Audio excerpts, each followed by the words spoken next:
दोस्तों, भारत का बड़ा हिस्सा पिछले 1-1.5 महीने से भीषण गर्मी से बेहाल है।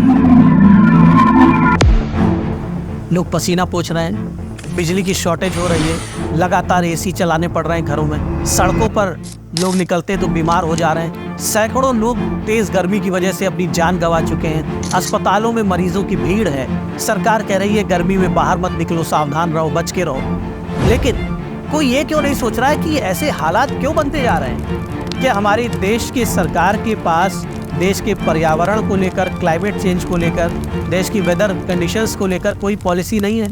कहा जाता है कि वृक्षारोपण हर साल हम कर रहे हैं। उत्तर प्रदेश की सरकार कहती है हम हर साल 30 करोड़ से ज़्यादा पेड़ लगा रहे हैं। लगभग 7 साल 8 साल उत्तर प्रदेश की सरकार को हो रहा है।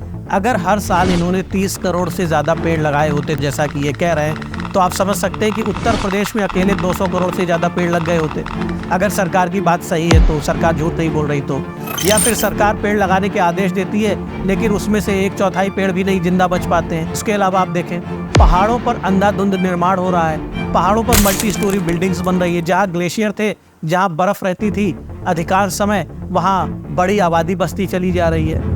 इसके अलावा भारत के तमाम शहरों में, लगभग हर शहर में सैकड़ों स्थानों पर, हजारों स्थानों पर कूड़े के ढेर रोज जलाए जा रहे हैं। आप सुबह मॉर्निंग वॉक को निकले तो देखेंगे कि कूड़ा जलाया जा रहा है, शाम को निकले तो देखेंगे लोग कूड़ा जला रहे हैं। इसमें सिर्फ सरकार की गलती नहीं है, ये समाज की भी संवेदनहीनता है। हमारे समाज में पढ़े लिखे जो लोग हैं वो भी कूड़ा जला रहे हैं, प्लास्टिक कचरा जला रहे हैं और अपने आसपास की वायु को जहरीला बना रहे हैं, प्राणवायु को अशुद्ध कर रहे हैं। ऐसे लोग, उन्हें क्या कहा जाए? नासमझ कहा जाए, गैर जिम्मेदार कहा जाए, मूर्ख कहा जाए, उन्हें क्या कहा जाए? जो लोग कूड़ा जलाते हैं, कूड़े के ढेर में रोज आग लगाते हैं, वो चाहे तो कूड़े को कहीं किसी गड्ढे में डाल दें, दूर कहीं फेंक दें, वहाँ से म्यूनसिपैलिटी की गाड़ी उसे आके उठा ली जाएगी, लेकिन उनसे रहा नहीं जाता।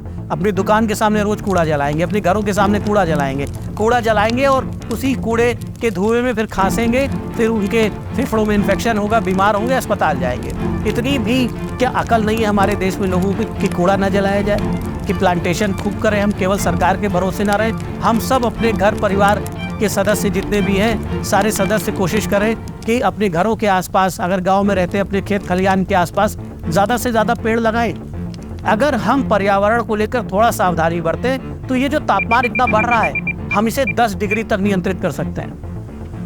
जनसंख्या एक बहुत बड़ा विषय है। अनियंत्रित जनसंख्या हमारे देश में सारी समस्याओं का मूल है और ये जो पर्यावरण बिगड़ रहा है, इसमें भी अनियंत्रित जनसंख्या की बहुत बड़ी भूमिका है। जितने ज्यादा लोग होंगे कहीं पर, किसी देश में या धरती पर, उतना ज्यादा वो कार्बन डाइऑक्साइड प्रोड्यूस करेंगे, उतना ज्यादा वो कचरा प्रोड्यूस करेंगे, गार्बेज, उतना ज्यादा वो प्लास्टिक का इस्तेमाल करेंगे। तो भारत की सरकार आज तक यही नहीं तय कर पाई है कि भारत का जो भूभाग है, जो हमारा क्षेत्रफल है, उसमें कितने करोड़ लोग सुखी जीवन जी पाएंगे। जब इंदिरा जी प्रधानमंत्री थी तो देश की जनसंख्या 70 करोड़ के आसपास थी और उस समय ही इंदिरा जी ने रियलाइज कर लिया था कि अब जनसंख्या हमारी तेजी से बढ़ती जा रही है, इसको रोकना बहुत जरूरी है, नहीं तो आने वाले समय में बड़ी दिक्कतें होंगी।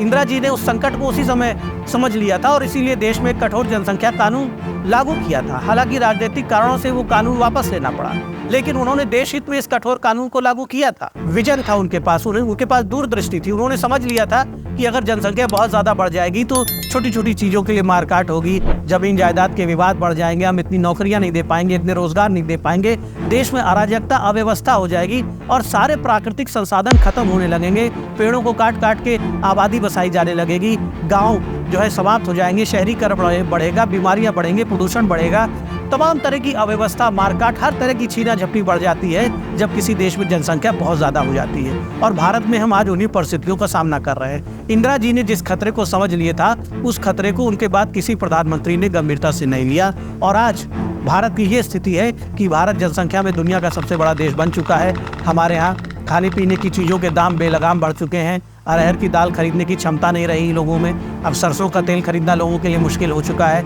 नौकरियां, इतनी बड़ी जनसंख्या है युवाओं की, नौकरियां नहीं मिल पा रही हैं। बिजनेस के लिए पैसे नहीं है युवाओं के पास।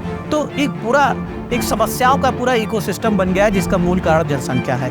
पर्यावरण इतना बिगड़ गया है, ग्लोबल वार्मिंग इतनी हो रही है कि एसी नहीं काम कर रहे हैं। हम आपके सामने कैमरे पे खड़े होकर बोल रहे हैं, हमें भी बहुत गर्मी लग रही है। तो हम कहाँ ले जा रहे हैं अपने देश को?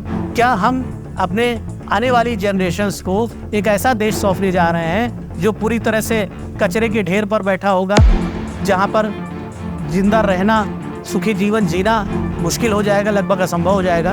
ये हम सब की जिम्मेदारी है कि हम इस देश को, यहाँ के पर्यावरण को, यहाँ के संसाधनों को सुरक्षित रखें, बचा के रखें। और जिस तरह हमारे पूर्वजों ने हमें एक अच्छा देश, एक अच्छा पर्यावरण सौंपा, वही हम आने वाली जनरेशन्स को भी सौंपें। ये हमारी जिम्मेदारी है। सरकारों के लिए भी ये प्राथमिकता का विषय होनी चाहिए। समाज के लिए, हर एक नागरिक के लिए, हर एक व्यक्ति के लिए पर्यावरण प्राथमिकता का विषय होना चाहिए। जनसंख्या नियंत्रण प्राथमिकता का विषय होना चाहिए।